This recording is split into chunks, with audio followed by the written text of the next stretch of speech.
I was sitting in my backyard when the power went out for the third time that week, and I knew right then that buying that generator was going to save my sanity. Living in Scottsdale, Arizona, meant dealing with scorching summers and an electrical grid that seemed to throw tantrums whenever temperatures climbed above 110 degrees. My name is Wesley Kimball, and I had just moved into the Saguaro Hills subdivision 6 months earlier, thinking I had found my dream retirement spot after 30 years of working as an electrical engineer in Phoenix. The house was perfect, the neighborhood was quiet, and I figured I could finally enjoy some peace. I was wrong about that last part. The generator I purchased was not some cheap portable unit from a hardware store. I had invested in a Generac Guardian 22 kW standby generator, which cost me nearly $8,000 including professional installation. It sat on a concrete pad on the side of my house, properly permitted and inspected by the city. The installation company had done everything by the book, running it through all the necessary channels, and I had the paperwork to prove it. I even had it enclosed with an attractive sound dampening barrier that matched my house's exterior, because I was not the kind of person who wanted to be a nuisance to my neighbors. The first time I met Patricia Whitmore, she was standing at my front door with a clipboard and an expression that could curdle milk. She was the HOA president, a title she apparently took as seriously as a Supreme Court appointment. Patricia was in her mid-50s, with blonde hair that looked like it had been shellacked into place, oversized sunglasses perched on her head, and a white pantsuit that probably cost more than my monthly mortgage payment. "Mr. Kimball, I presume," she said, not waiting for me to confirm before continuing. "I am Patricia Whitmore, president of the Saguaro Hills Homeowners Association. We need to discuss your recent installation." I wiped the sweat from my forehead. It was July, and even at 9 in the morning the heat was already oppressive. The generator, I have all the permits. The city inspector signed off on everything. "City permits are one thing," Patricia said, flipping through papers on her clipboard. "HOA approval is quite another. According to our covenants, conditions, and restrictions, any exterior modification requires written approval from the Architectural Review Committee." I felt my jaw tighten. I had read through the HOA documents when I bought the house, all 200 pages of them, and while they were vague about many things, I had not seen anything specifically prohibiting generators. I reviewed the CC and Articus. There was nothing about generators. "Exterior modifications," Patricia repeated, tapping her pen against the clipboard. "Your generator is an exterior modification. You need to submit an application, wait for committee review, and if approved, then you may proceed with installation." "It is already installed," I said, trying to keep my voice level. "And it is already running. The power has gone out 3 times this week." Patricia's smile was thin and sharp. "Then you will need to submit a retroactive approval request. Until then, the generator is in violation of HOA rules. You will receive a formal notice in the mail. Good day, Mr. Kimball." She turned on her heel and marched back down my driveway, leaving me standing in my doorway, already feeling the beginning of what would become a months-long headache. The formal notice arrived 2 days later, along with a fine of $50 per day, until I either received approval or removed the generator. I immediately submitted the application for retroactive approval, including photographs, specifications, sound level measurements, and a letter from my installation company explaining how the generator met all local codes and regulations. 6 weeks passed. The fines continued to accumulate. I called the HOA management company repeatedly, only to be told that the Architectural Review Committee met monthly and had a significant backlog. Meanwhile, The power continued to go out regularly, and my generator kept my house livable while my neighbors sweltered in the heat. I should mention that I live alone. My wife Sarah passed away 4 years ago from cancer, and our 2 kids were grown and living their own lives. Michael was in Seattle working for Amazon, and Jennifer was in Boston finishing her medical residency. The house in Saguaro Hills was supposed to be my fresh start, a place where I could enjoy my retirement, maybe take up woodworking, spend time in my garden, and not have to worry about the stress of corporate life anymore. The irony was not lost on me. During those 6 weeks, I started noticing Patricia driving by my house more frequently than seemed normal. Sometimes she would slow down, crane her neck to look at the generator, and then drive on. Other times she would park across the street and sit in her white Mercedes SUV, just watching. It was unsettling, but I tried to ignore it. I had bigger problems, like the fact that the daily fines were now approaching $3,000. Finally, I received a response to my application. Denied. The reason given was that the generator was visually incongruous with the neighborhood aesthetic and produced unacceptable noise levels during operation. This was absurd. The sound barrier reduced the noise to about 60 decibels at the property line, quieter than normal conversation. And as for aesthetics, I had specifically chosen enclosure materials that matched my house. I decided to attend the next HOA board meeting to appeal the decision in person. The meeting was held at the community clubhouse on a Tuesday evening in early September. By then, Arizona's heat was finally starting to break, with temperatures dropping into the low hundreds instead of the 1-teens. The clubhouse was a nice facility with a small gym, pool, and meeting room. About 20 residents were scattered throughout the room, and the 5-member board sat at a table at the front. Patricia presided from the center seat, flanked by 2 men and 2 women whose names I learned were Donald, Martha, Kevin, and Susan. When the time came for resident comments, I stood and introduced myself. I am here to appeal the denial of my generator installation. I have brought additional documentation showing that my installation meets or exceeds all relevant codes and standards. Patricia did not even look at the folder I held up. Your appeal is noted, Mr. Kimball, but the committee's decision stands. The generator must be removed within 30 days, or the daily fines will increase to $100 per day. On what grounds? I asked, my voice rising slightly despite my efforts to stay calm. I have provided every piece of documentation you requested.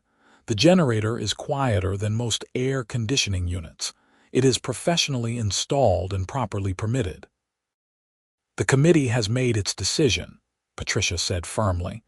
We will now move on to the next item of business. This is ridiculous, I said. Several residents murmured in agreement. You are fining me thousands of dollars for a generator that is not bothering anyone and is completely legal. Mr. Kimball, if you continue to disrupt this meeting, I will have you removed, Patricia said, her voice ice cold. I sat down, fuming. After the meeting, several neighbors approached me to express their support. One of them, an older gentleman named Frank who lived 3 houses down, told me that Patricia had a reputation for targeting specific residents she did not like. She did the same thing to the Hendersons last year, Frank said, keeping his voice low.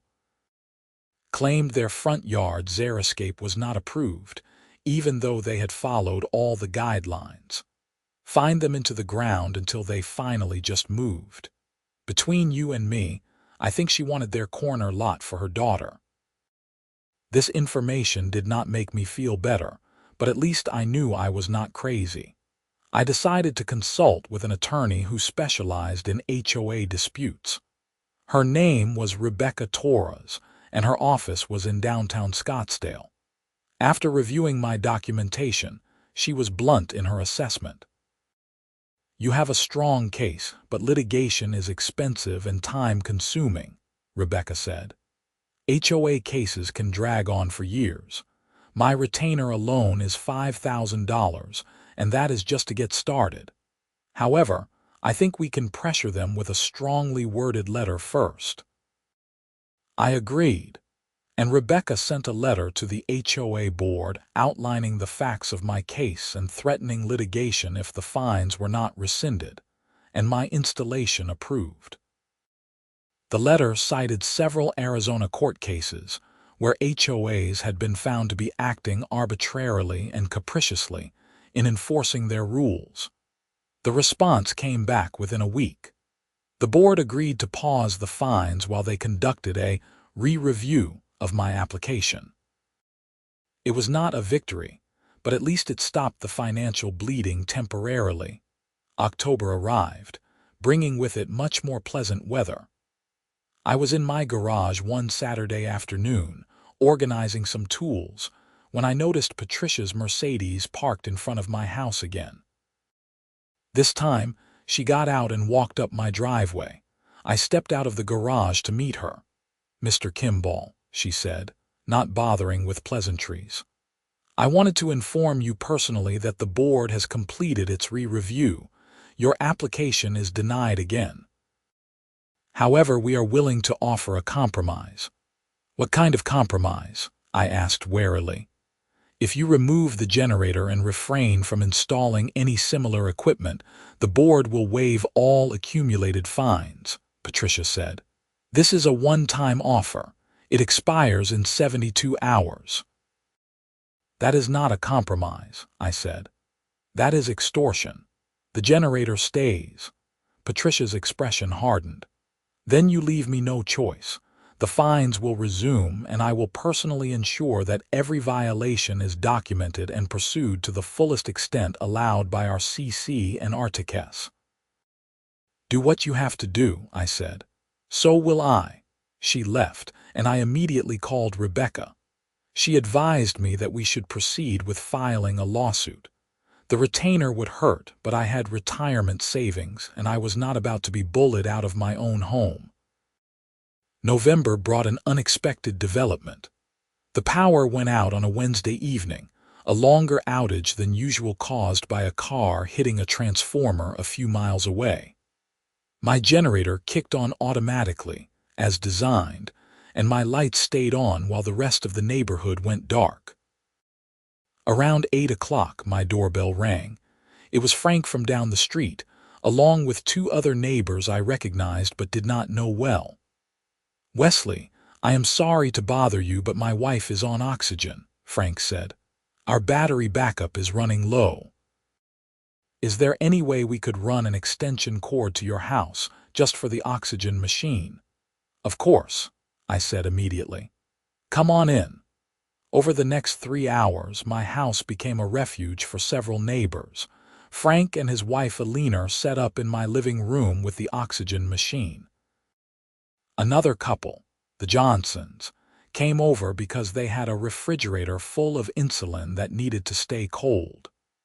A single mother named Maria brought her 2 young kids over just to escape the heat that was building up in their house without air conditioning. We all sat around my living room, talking and getting to know each other. It was the most social I had been since moving to the neighborhood. Everyone wanted to know about my generator, and I explained the situation with the HOA. They were universally sympathetic and shared their own stories of Patricia's overreach. "She fined us $200 because our Christmas lights were up 3 days past the deadline last year," Maria said. "It was 3 days. My son had been sick, and I just forgot to take them down." When the power came back on around 11 o'clock, everyone thanked me profusely. Frank shook my hand and said, "If you need anything at all, you let us know. What you did tonight matters." I went to bed that night feeling better than I had in months. Maybe this whole mess with the HOA had been worth it if it meant I could help my neighbors when they needed it. The lawsuit was filed in early December. Rebecca was confident we had a strong case based on several factors. The generator was legal under city code. The HOA had no specific prohibition against generators in its CC and Articus. And the board had acted arbitrarily in denying my application while approving similar modifications for other residents. That last point was key. Rebecca had done some digging and found that another resident had installed a large workshop building behind his house without any pushback from the board. That resident happened to be Donald, one of the board members. Patricia responded to the lawsuit by doubling down. The daily fines increased to $150, and I started receiving violation notices for increasingly petty infractions. My trash cans were visible from the street for more than 2 hours after pickup. I had weeds in my gravel landscaping. My house numbers were the wrong font according to the architectural guidelines. Each violation came with its own fine. I documented everything, took photographs with timestamps, and forwarded it all to Rebecca. "This is actually good for us," she said. "It shows a pattern of harassment and retaliation. Keep documenting everything." January came, and with it, some cooler weather and the first hearings in my case. The judge, a no-nonsense woman named Sandra Chen, listened to both sides' preliminary arguments and ordered mediation before the case could proceed to trial. The mediation was scheduled for late February. During this time, I started noticing something odd. A few times when I came home from running errands, I had the distinct feeling that someone had been in my backyard. Nothing was missing, and there were no obvious signs of entry, but small things seemed off. A gate that I usually kept latched was unlatched. Patio furniture was slightly rearranged. I mentioned it to Frank, and he suggested I install security cameras. "Best investment I ever made," Frank said. "Caught the kid who was stealing packages right on video." I took his advice and purchased a comprehensive security system from a company called Safe Watch.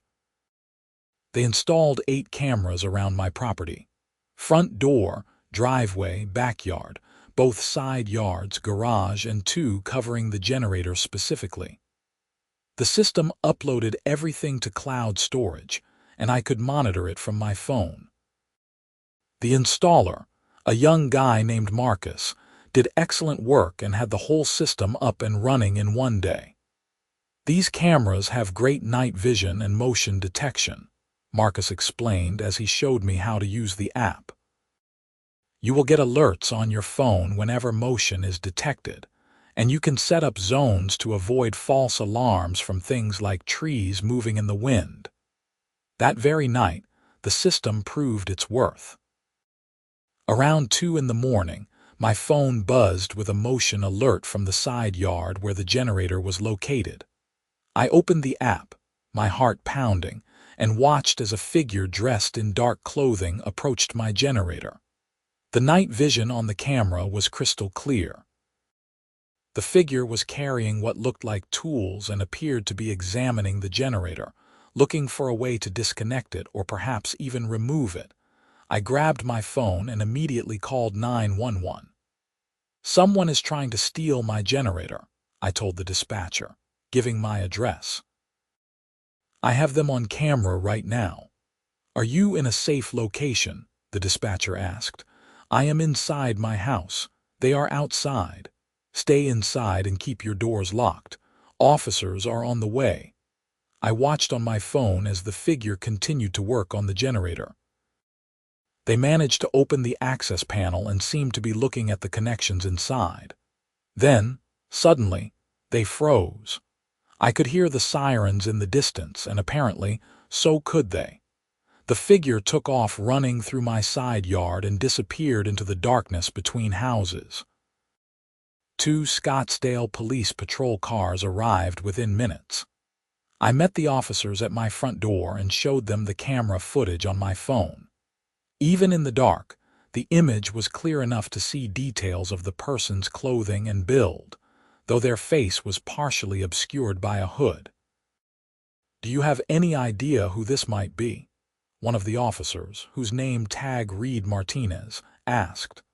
"I have my suspicions," I said. "I am in a dispute with my HOA president about this generator. She has been harassing me for months."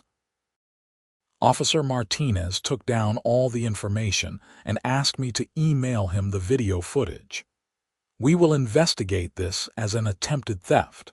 That generator is worth enough to potentially qualify as felony theft if they had succeeded in taking it.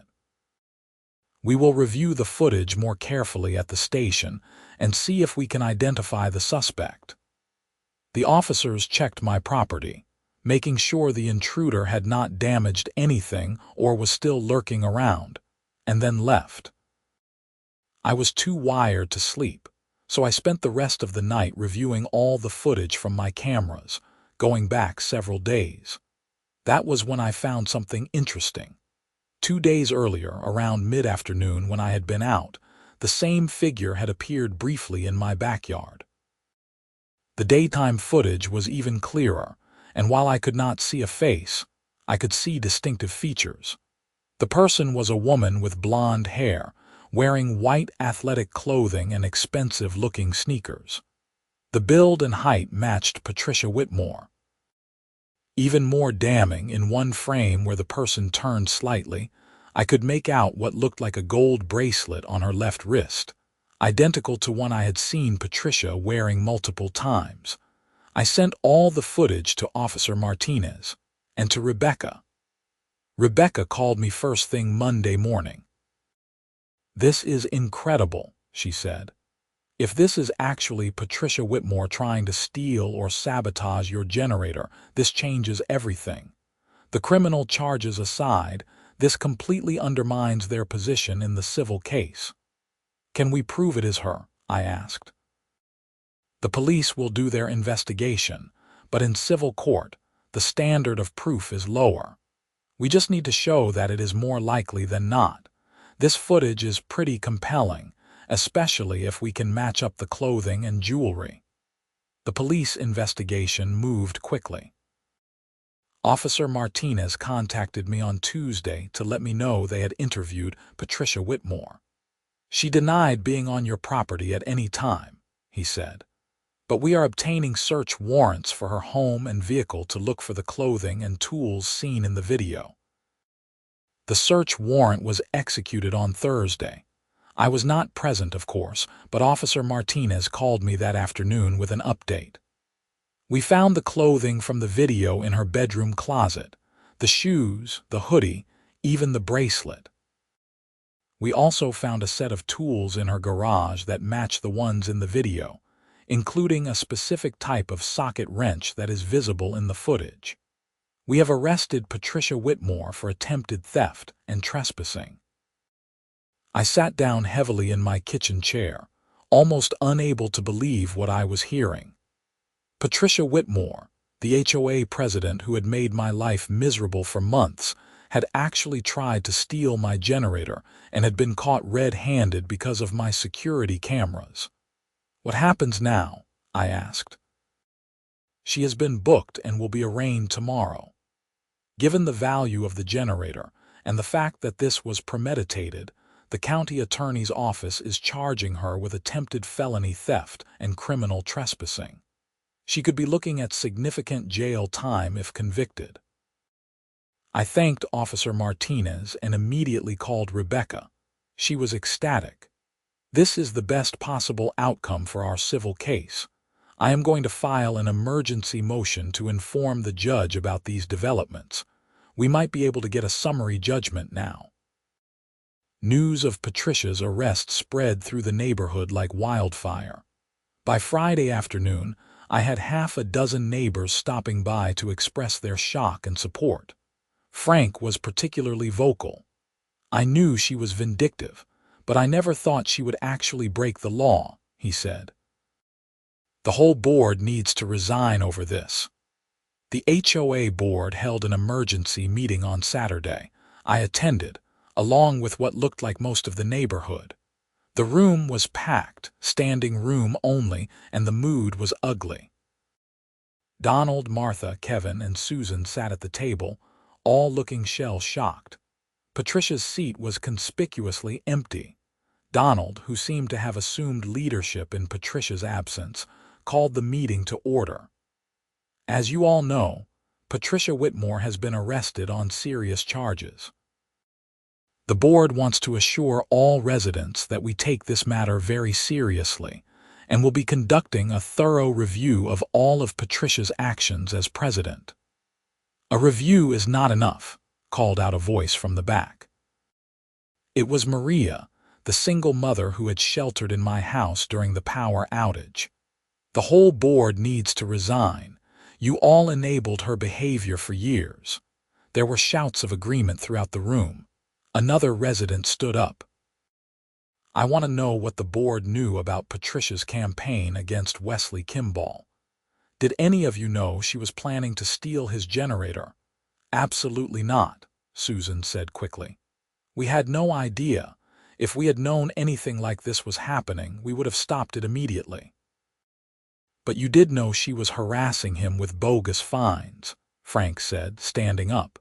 We all saw it happening. Where was the board then? The meeting devolved into chaos, with residents shouting questions and accusations while the board members tried unsuccessfully to restore order. Finally, Donald stood up and raised his hands. I understand everyone is upset. The board will take a week to discuss our options and will issue a statement at next week's regular board meeting. That is not good enough, I said, standing up. Everyone turned to look at me. Patricia Whitmore's actions did not happen in a vacuum. She weaponized the HOA to target me and who knows how many other residents. The board either participated in that behavior or turned a blind eye to it. Either way, you have lost the trust of this community. You should all resign, effective immediately. The room erupted in applause and shouts of support. The board members looked at each other uncertainly. Finally, Kevin stood up. I resign from the board, effective immediately. This is not what I signed up for, and I want no part of it. His resignation seemed to break the dam. Susan resigned next, then Martha. Donald sat alone at the table, looking defeated.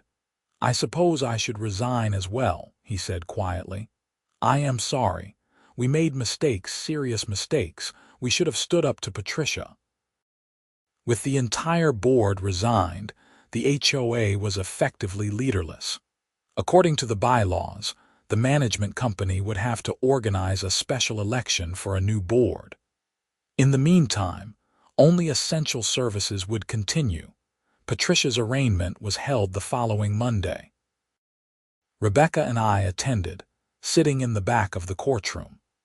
Patricia appeared in an orange jail jumpsuit, looking nothing like the imperious HOA president who had stood on my doorstep months earlier. Her attorney, an expensive-looking lawyer in a three-piece suit, argued for her release on bail. The prosecutor, a sharp young woman named Angela Chen, opposed bail. Your Honor, the defendant is facing serious charges and has shown a pattern of escalating behavior toward the victim. She used her position of authority in the HOA to harass Mr. Kimball for months, and when legal means did not work, she resorted to attempting to steal his property. She is a danger to the victim and a flight risk.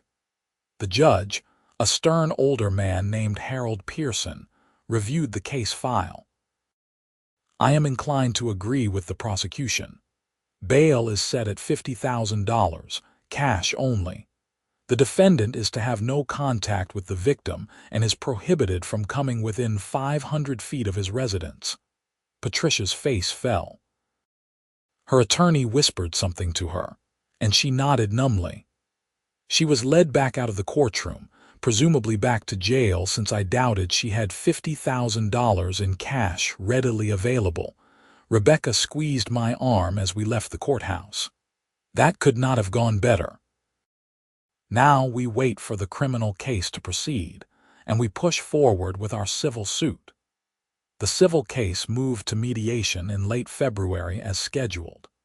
The HOA was now represented by their insurance company's attorneys, since Patricia's actions had exposed the HOA to significant liability.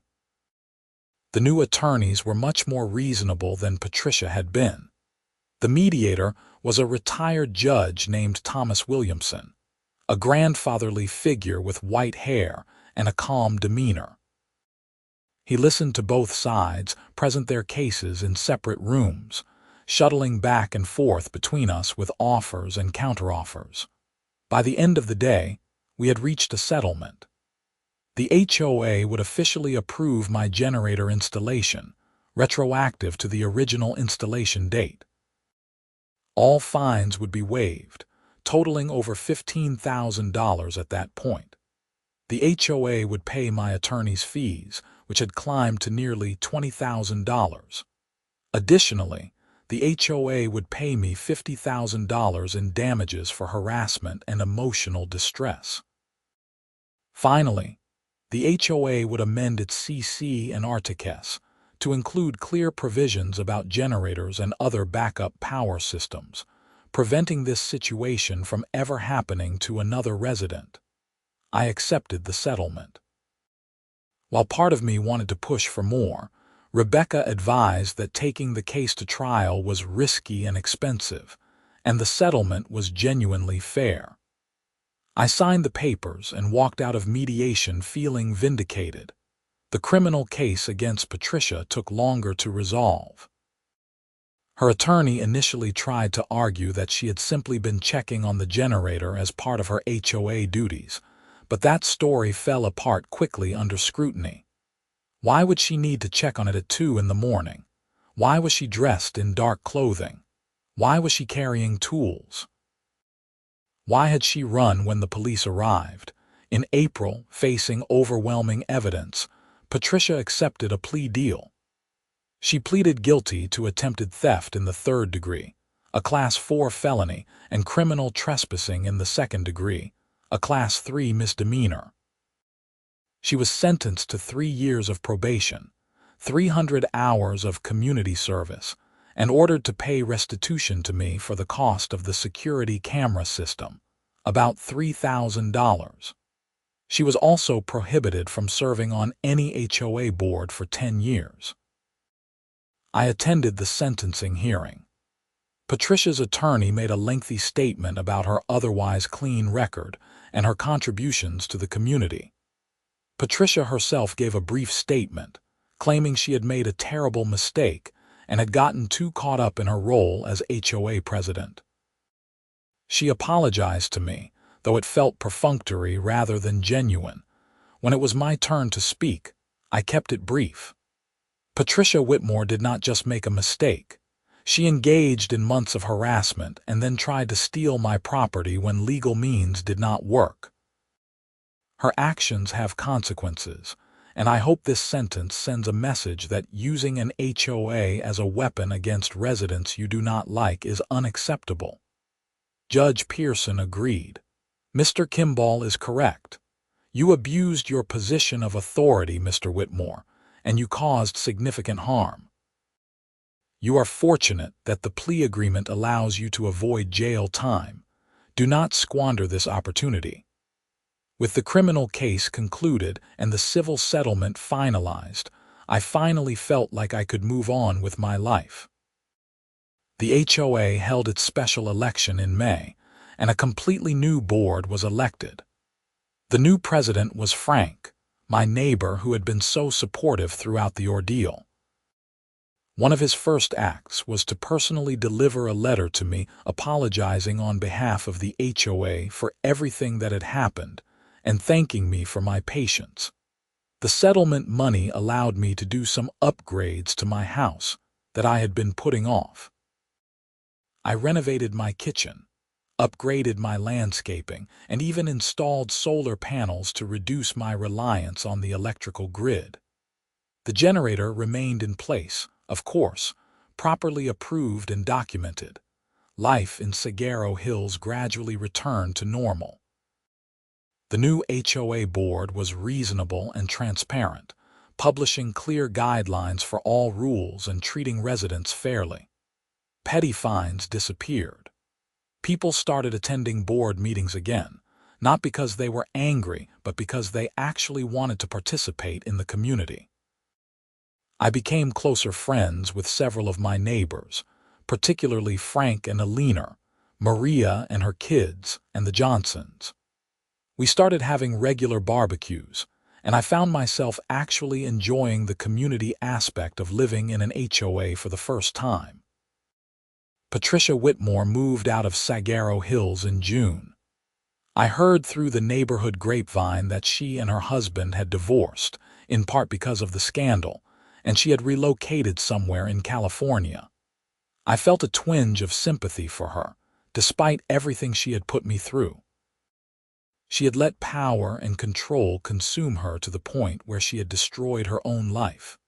In July, almost exactly 1 year after I had first installed the generator, we had another major power outage. This time, several of my neighbors had taken my advice and installed their own backup power systems, all properly approved by the new HOA board. Instead of suffering in the heat, we all gathered at Frank and Alina's house for an impromptu block party, generators humming quietly in the background. "To Wesley," Frank said, raising his beer bottle, "for standing up to tyranny and making this neighborhood a better place." Everyone cheered and clinked their bottles and glasses. I felt a warmth that had nothing to do with the Arizona heat. This was what community was supposed to feel like. My kids came to visit in August. Michael flew in from Seattle with his wife Rachel, and Jennifer drove over from Tucson, where she had just started a position at the university hospital. We all sat around my backyard one evening, and I told them the whole story from start to finish. "Dad, I cannot believe you went through all that," Jennifer said. "Why did you not call us? We would have helped." "I did not want to worry you," I said. "You both have your own lives. Besides, I handled it." "You did more than handle it," Michael said. "You took down a corrupt HOA president and made your neighborhood better. That is pretty impressive for a retired engineer who claimed he just wanted to work on his garden." We all laughed. They were right, though. When I had moved to Sagaro Hills, I had been looking for peace and quiet, a place to fade into a comfortable retirement. Instead, I had found myself in a battle that had tested every bit of my resolve and resourcefulness. But I had also found community, friendship, and purpose. The security cameras remained in place, of course. Marcus from Safe Watch had done such good work that I actually referred several neighbors to the company, and he gave me a discount on some additional sensors and smart home features as a thank you. I could now control my lights, thermostat, and even my generator from my phone. It was convenient, but more than that, it gave me peace of mind knowing my property was secure. In September, I was invited to speak at a local HOA reform advocacy group meeting. Apparently, my case had gotten some attention in the local news, and the group wanted to hear my story firsthand. The meeting was held at a library in Phoenix, and about 40 people attended. I told them about my experience with Patricia and the Sagaro Hills HOA, emphasizing the importance of knowing your rights, documenting everything, and not being afraid to stand up to abuse of authority. Several people came up to me afterward with their own horror stories about HOA overreach. It was eye-opening to realize how common these problems were. "The issue is that most people do not have the resources to fight back," one woman told me. "They just pay the fines or move away. You were able to afford a good attorney and stand your ground. Not everyone can do that." She was right, and it bothered me. I started thinking about how I could use my experience to help others. I ended up volunteering with the HOA reform group, offering to review CC and Articus for people who were buying homes in HOA communities and helping them understand what they were signing up for. It was not much, but it felt good to turn my negative experience into something positive. October brought cooler weather and another milestone. The county attorney's office contacted me to let me know that Patricia had successfully completed her first 100 hours of community service and was complying with all terms of her probation. They wanted to know if I had any concerns. I told them I did not. As far as I was concerned, Patricia was facing the consequences of her actions, and I had no desire for further revenge. Thanksgiving that year was special. I hosted dinner at my house for the first time since Sarah had passed away. My kids came along with Frank and Alina, Maria and her 2 children, the Johnsons, and several other neighbors. My dining room table was not big enough, so we set up additional tables in the living room. The house was full of laughter, conversation, and the smell of roasted turkey and pumpkin pie. As I looked around at all these people who had become such an important part of my life, I felt grateful. Yes, the situation with Patricia and the HOA had been stressful and expensive and frustrating. But it had also forced me out of my shell, connected me with my neighbors, and reminded me that I was not ready to just fade into the background of life. December brought the holidays and a final piece of closure. Rebecca called to let me know that the HOA's insurance company had issued the final settlement check, including all the agreed-upon amounts plus interest. The total came to just over $93,000 after attorney's fees and expenses were deducted. It was more money than I needed, so I decided to donate $20,000 to the HOA Reform Advocacy Group to help fund legal assistance for residents who could not afford attorneys. The group was incredibly grateful and even named a program after me, the Kimball Legal Defense Fund. It was a little embarrassing, but I was proud that something good would come from my ordeal. Christmas was quiet but pleasant. My kids came back to visit, and we spent the holiday together, enjoying each other's company without any drama or stress. On Christmas evening, we sat around my fireplace, which I rarely used in Arizona but had turned on for ambience, and watched old home videos of when the kids were young. "Your mother would be proud of you, Dad," Jennifer said quietly, "standing up for yourself the way you did. She always said you were too willing to go along to get along." She was right. Sarah had always been the fighter in our relationship, the one who was not afraid to make waves when something was wrong. I had been more passive, preferring to avoid conflict. Maybe her spirit had been with me during this whole ordeal, giving me the strength to stand my ground. As the year came to a close, I reflected on everything that had happened. It had been the most tumultuous year of my retirement, possibly of my entire life since Sarah's death. But I had survived, and more than that, I had thrived. My house was my own, my generator sat proudly on its concrete pad, and my community was stronger for having gone through this experience together. I thought about Patricia sometimes, wondering how she was doing in California, whether she had learned anything from what had happened. I hoped she had, but I also knew that some people never change. Either way, it was not my problem anymore. The new year arrived with the usual Arizona snowbirds returning to escape the cold northern winters. Saguaro Hills felt more alive than ever, with the new HOA board organizing community events and fostering a genuine sense of neighborhood. Frank was doing an excellent job as president, running the board with transparency and fairness. In January, I got a surprise visit from Officer Martinez. He stopped by to let me know that my case had been used as a training example for the department on the importance of security camera evidence in property crimes. "Your cameras provided such clear footage that it made the investigation and prosecution straightforward," he explained. "We are using it to encourage other residents to install security systems and to train officers on how to properly document and use video evidence." I was happy to hear that something positive was coming from the experience.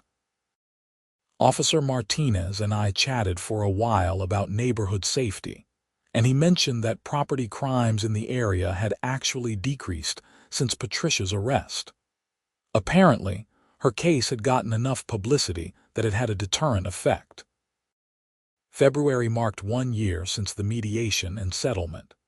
Life had fully normalized by then. My generator had proven its worth multiple times, keeping my house comfortable and functional during several more power outages. Each time it kicked on, I felt a sense of satisfaction and vindication. I had also taken up woodworking, as I had originally planned when I moved to Saguaro Hills. My garage was now filled with tools and half-finished projects.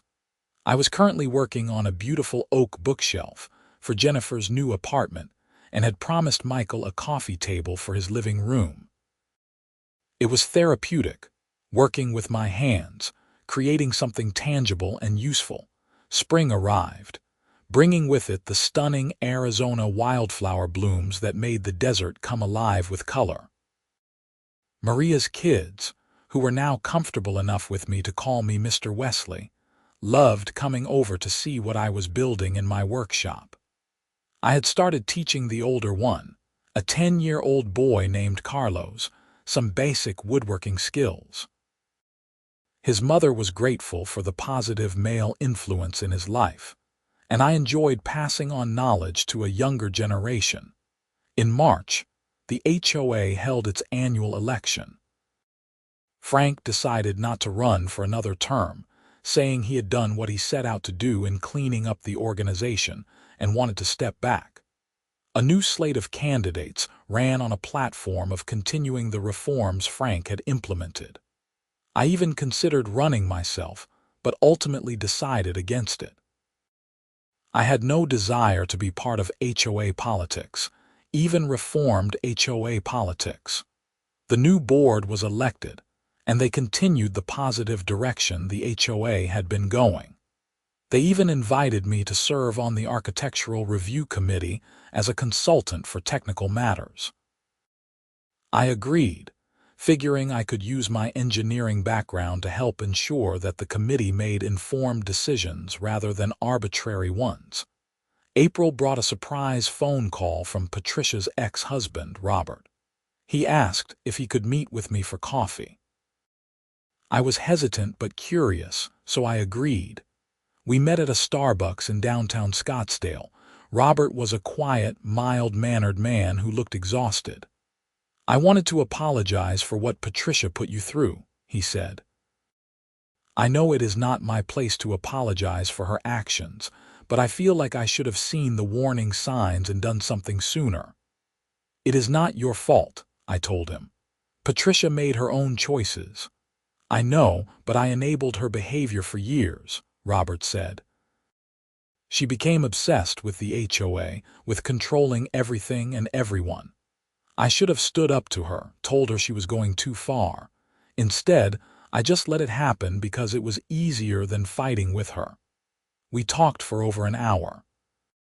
Robert told me that the divorce had been ugly, with Patricia blaming him for not supporting her and claiming that everyone had turned against her unfairly. He had moved on, was dating someone new, and was trying to rebuild his life. I wished him well. As I drove home from that meeting, I felt a sense of closure that I had not realized I was still seeking. Robert's apology, while not necessary, had been genuine and helped me let go of any remaining anger or resentment toward Patricia. She had paid for her crimes, lost her marriage and her standing in the community, and was rebuilding her life somewhere else. That was enough. Summer returned, bringing with it the intense heat that had started this whole saga. My generator continued to perform flawlessly, and I had even upgraded my service contract with Generac to ensure it would be properly maintained for years to come. Several neighbors had followed my lead and installed their own backup power systems, and the new HOA board had created a simple, straightforward approval process for them. In June, I got a call from a local news station. They were doing a follow-up story on HOA reform in Arizona and wanted to interview me about my experience. I agreed, and a reporter and cameraman came to my house.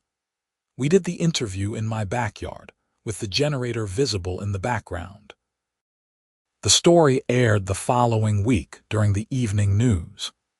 It was a fair and balanced piece that covered not just my situation, but the broader issue of HOA overreach in Arizona. The reporter interviewed several other residents who had faced similar problems, as well as a state legislator who was working on HOA reform legislation. After the story aired, I received several emails and phone calls from people thanking me for speaking out. A few were from people currently fighting their own HOA battles, asking for advice. I did what I could to help, referring them to Rebecca and to the HOA Reform Advocacy Group. July came, marking 2 full years since I had installed the generator. I decided to have a party to celebrate, which I jokingly called Generator Fest. I invited all my neighbors, and we had a big barbecue in my backyard. Frank brought his famous potato salad, Maria made tamales, and the Johnsons provided dessert. About 30 people showed up, and we spent the afternoon eating, talking, and laughing. At one point, Frank stood up and made a toast. To Wesley Kimball, who taught us all that standing up for what is right matters, even when it is hard. This neighborhood is better because of you. Everyone cheered, and I felt my eyes getting a little misty. I just wanted to keep my power on, I joked, and everyone laughed. But it was more than that, and we all knew it. The battle over the generator had been about principle, about not letting bullies win, about standing up for yourself and your rights. It had been about community and finding out who your real friends are when times get tough. As the party wound down and people started heading home, I stood in my backyard, looking at the generator that had caused so much trouble and ultimately brought so much good into my life. It sat there humming quietly, doing its job, ready to kick on whenever the power went out. August brought my 65th birthday. My kids threw me a surprise party, inviting all my neighbors and some of my old colleagues from my engineering days. It was a wonderful celebration, and I felt loved and appreciated in a way I had not felt since Sarah passed away. Jennifer pulled me aside during the party. "Dad, I know the last couple of years have been hard with Mom passing and then all the drama with the HOA, but you seem happier now than you have in a long time." She was right. I was happy. I had found purpose in my retirement.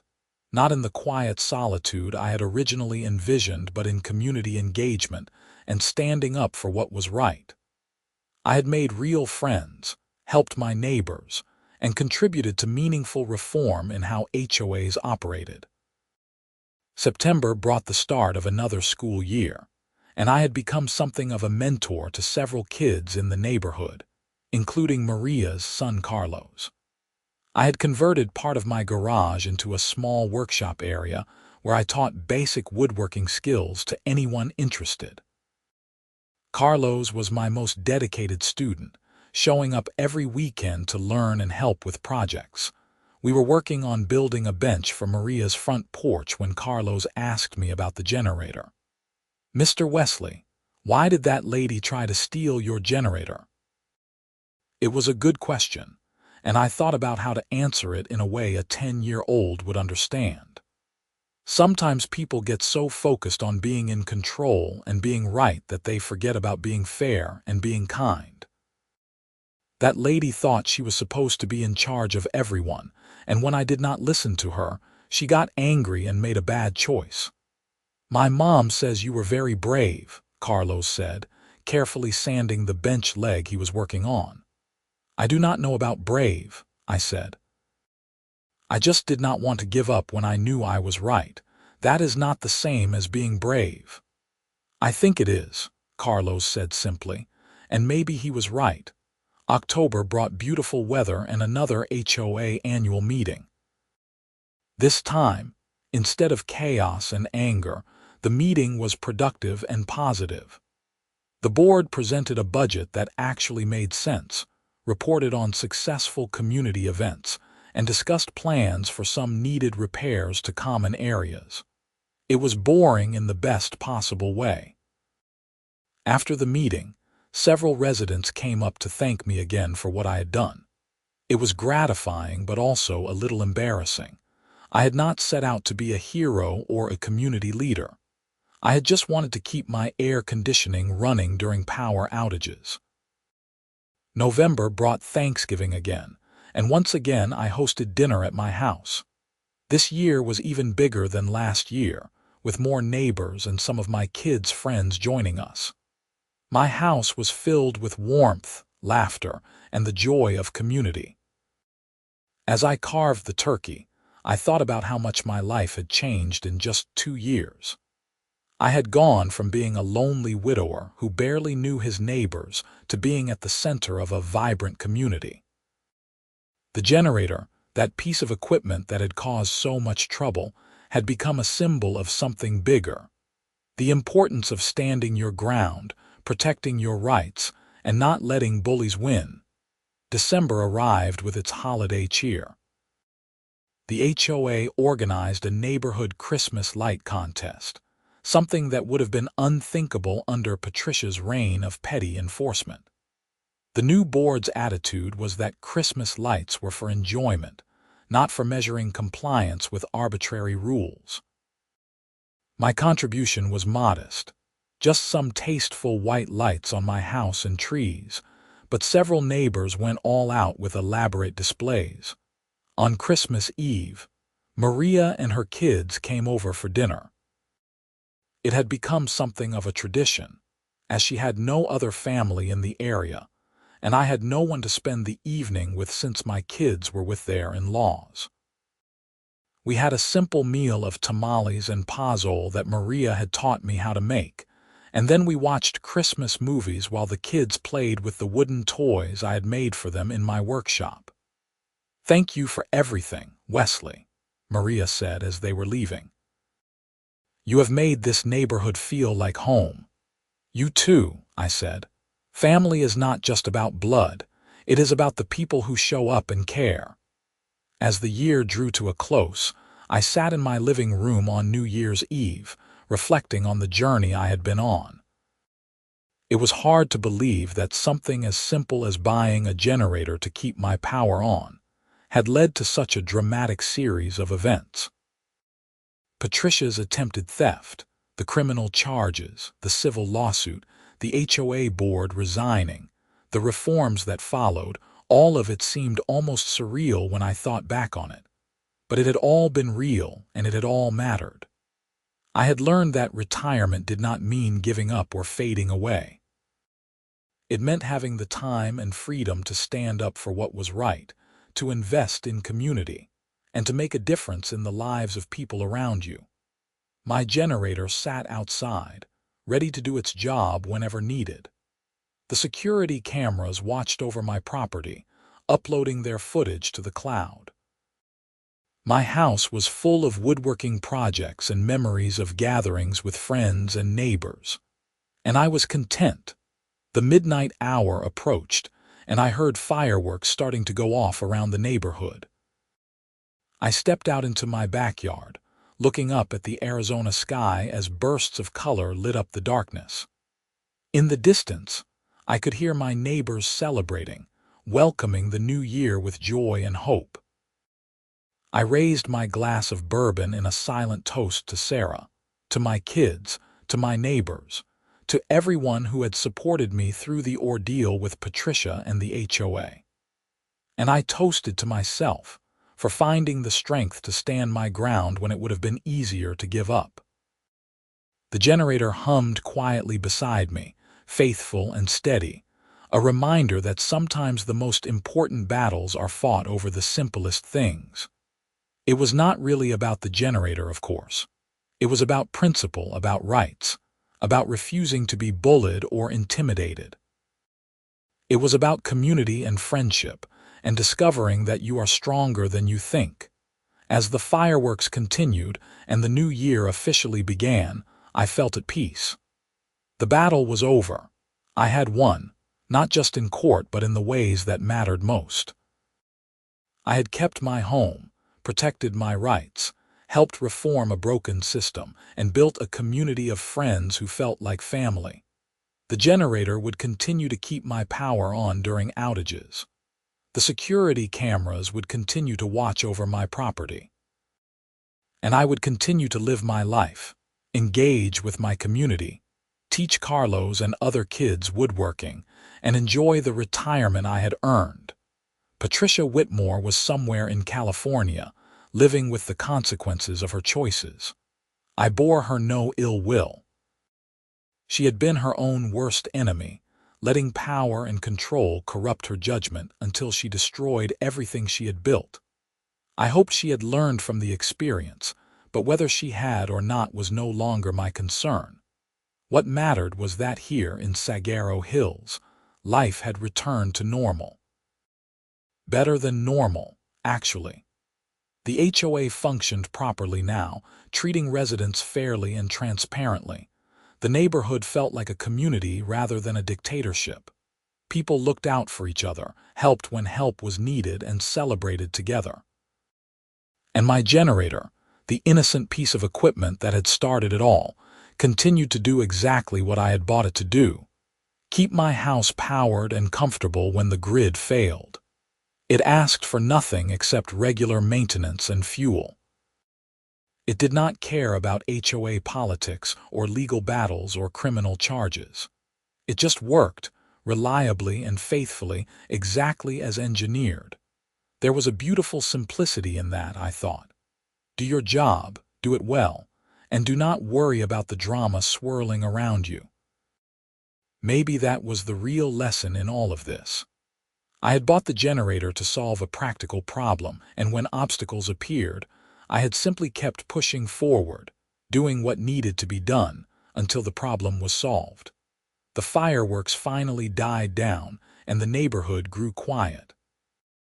I finished my bourbon and went inside, locking the door behind me. Tomorrow would be the start of another year, full of possibilities and unknowns. But tonight, I was simply grateful to be here in my home, surrounded by a community that had become my family. The generator sat outside in the darkness, ready for whatever came next, and so was I.